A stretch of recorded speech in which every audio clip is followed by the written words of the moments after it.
ఫిబ్రవరి 28న లలితా మాతాజీ గారి ఆధ్వర్యంలో మీ చేతులతో శ్రీచక్రార్చన దత్త కళ్యాణం చేసుకునే అద్భుత అవకాశం సంప్రదించండి. నమస్తే, వెల్కమ్ టు సుమన్ టీవీ. నేను పద్మిని. ప్రస్తుతంతో పాటు ప్రముఖ ఆధ్యాత్మికవేత్త, సూర్య ఉపాసకులు, sun spiritual society founder Vikramaditya గారు మనతో పాటు ఉన్నారు. మాట్లాడదాం. సార్ నమస్తే. సార్ సూర్యోస్మి తల్లి. మాఘమాసం అంతా కూడా విశేషంగా రావటం అనేది మన అదృష్టం ఖచ్చితంగా. మొదటి సప్తమి అంటే మొదటి ఆదివారం సప్తమితో కూడి వచ్చింది, రథ సప్తమిగా జరుపుకున్నాం. రెండవ ఆదివారం మాఘ పూర్ణిమగా వచ్చింది, మహామాఘిగా జరుపుకున్నాము. మూడవ ఆదివారం రాబోతోంది మళ్ళీ సప్తమి తిథితో, అంటే బహుళ సప్తమి ఆదివారం రాబోతోంది. నాలుగవ ఆదివారం మహాశివరాత్రి. ఏమి వైభవం సార్! మాఘమాసం అంటేనే అద్భుతమైనటువంటి మాసం. అసలు ఈ సంవత్సరమే 2026 అనేది నభూతో సూర్యుడిది. సూర్యుడి సంఖ్యతో అంటే సంఖ్యాశాస్త్ర పరంగా తీసుకుంటే సూర్యుడి సంఖ్యతో అలరారుతుంది.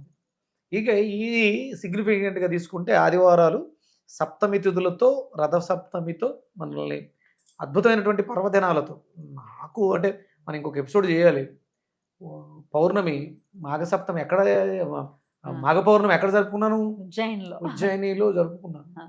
క్షిప్రా నది ఒడ్డున వైభవలక్ష్మి దేవాలయ ప్రాంగణంలో చేశాను. అంటే ఆధ్యాత్మిక అభివృద్ధి మనసుకి ఇచ్చేటువంటి ప్రశాంతత, సంతృప్తి నాకు. అంటే అక్కడ కూడా చూసిన వాళ్ళు అంటే ఆ ప్రాంగణంలో నేను మనం ఇంకో ఎపిసోడ్ చేద్దాంలే కానీ వర్ణించలేము ఆ ఆనందాన్ని. 8వ తారీఖు పరంగా తీసుకుంటే మనకి 8 కర్మకారకుడు శనీశ్వరుడు. అలాగే నక్షత్రం ఏంటి? స్వాతి నక్షత్రం ఉంది. రాత్రి వరకు ఉంది స్వాతి, తర్వాత విశాఖ వస్తుంది. స్వాతి నక్షత్రం అంటే రాహు. అంటే రవికి ఎంత శక్తి ఉంటుందో రాహుకి కూడా అంతే శక్తి ఉంటుంది. చాలా అంటే గ్రహం పరంగా తీసుకుంటే పెద్ద గ్రహం, కానీ ఏ గ్రహం రవి దగ్గరకు వచ్చినా సరే అయిపోవాల్సిందే. అంటే అంత పవర్ కలిగిన వాడు. శనివత్ రాహు ఉంటాడు.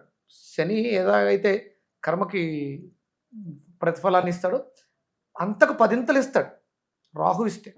నేను అది ప్రత్యక్షంగా అనుభవిస్తున్నాను. నేను ఇక్కడ మీకు చేసేవన్నీ కూడా నేను చేస్తూ ఉంటే నాకు అవి అక్కడ జరిగినప్పుడు ఎక్కడికి వెళితే నాకు ఈ రాహు వచ్చిన తర్వాతే నేను ఎక్కడికైనా దేవాలయానికి వెళ్తాను, పలానా చోటకి వెళ్తానా, మీకు ఎందుకు నేను చూసుకుంటాను అని ఆ ప్రోటోకాల్స్.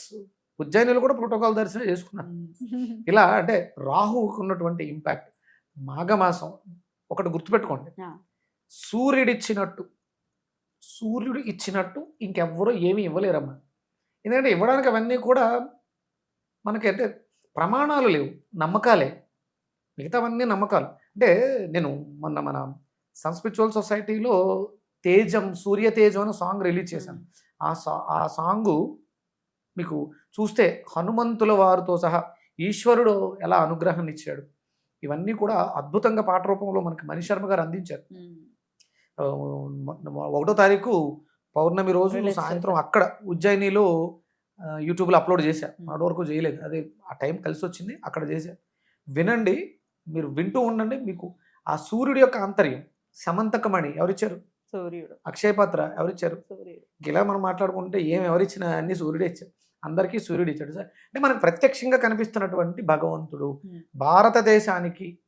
భారతదేశం ఇంత సస్యశ్యామలంగా సంపదగా ఉండడానికి కారణం ఏంటంటే భారతీయులందరూ కాంతి ప్రియులు, సూర్య ఆరాధకులు. ఒకప్పుడు భారతదేశం అంతా కూడా సూర్య ఉపాసనతోటే అలరారింది. సూర్యోదయంతో మన జీవితం తెల్లారుతుంది, సూర్యాస్తమయంతో మన కార్యక్రమాలన్నీ ఒక ఇంత పక్కన పెడుతున్నాం. మళ్ళీ సూర్యుడితోటి మనం ఎప్పుడైతే సూర్యుడితో అనుసంధానమై ఉంటామో దానికోసమే మనకు శని, మనకి రవి కొడుకు అయినా సరే శత్రువు అనుకుంటాం. కానీ మకర రాశిలో శని ప్రవేశించినప్పుడు పండగ చేసుకునే అంత ఏముంటుంది ఆలోచించండి. ఈయన కర్మసాక్షి, ఆయన కర్మకారకుడు. తండ్రి కొడుకులు ఇద్దరూ మనల్ని నడిపిస్తూ ఉంటారు. అది 8వ తారీఖు ఏం చేయమంటారు మరి?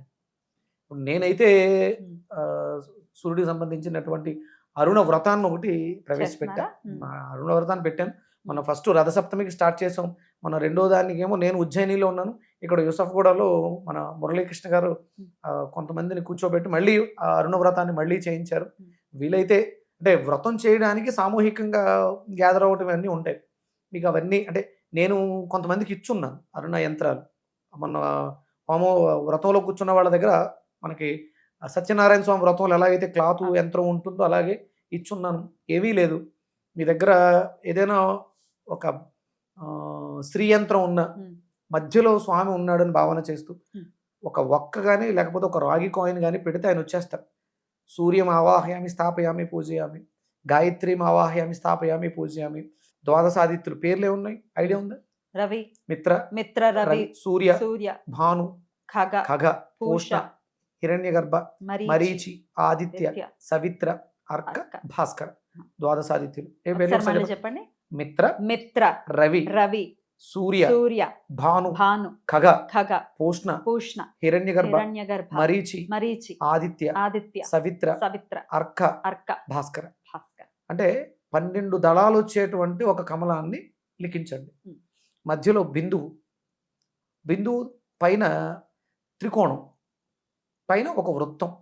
బిందు త్రికోణ వృత్తంచ షట్కోణం, 6 కోణాలు వచ్చేటువంటి ఒక స్టార్. దానిపైన వసుకోణం, అష్టదిక్పాలకులతో ఉన్నటువంటి, మీకు అనగాష్టమి దాంట్లో ఉంటుంది అది అష్టకోణాలు. అంటే చతురస్రాకారంలో ఉండేటువంటి బాక్సులు స్టార్లా సెట్ చేసుకోండి. వస్తే రాకపోతే ఇబ్బంది ఏమీ లేదు. అంటే దీనికి ఆ యంత్రము ఆవాహన ఇంపార్టెంట్.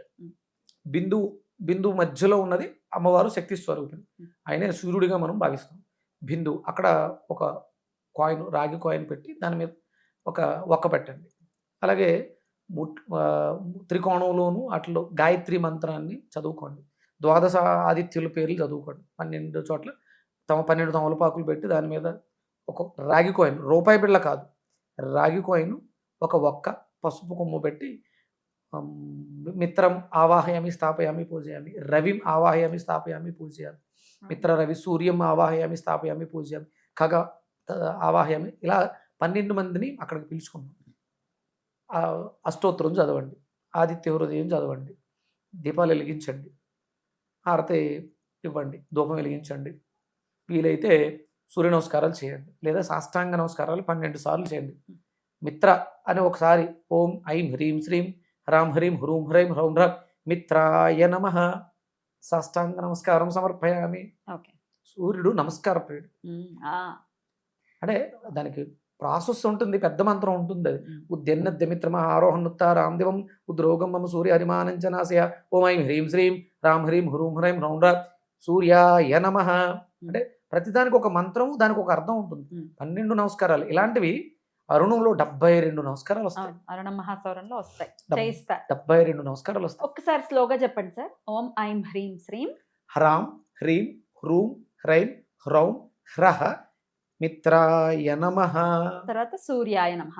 ఇప్పుడు మీరు చెప్పారు కదా 12 నామాలు.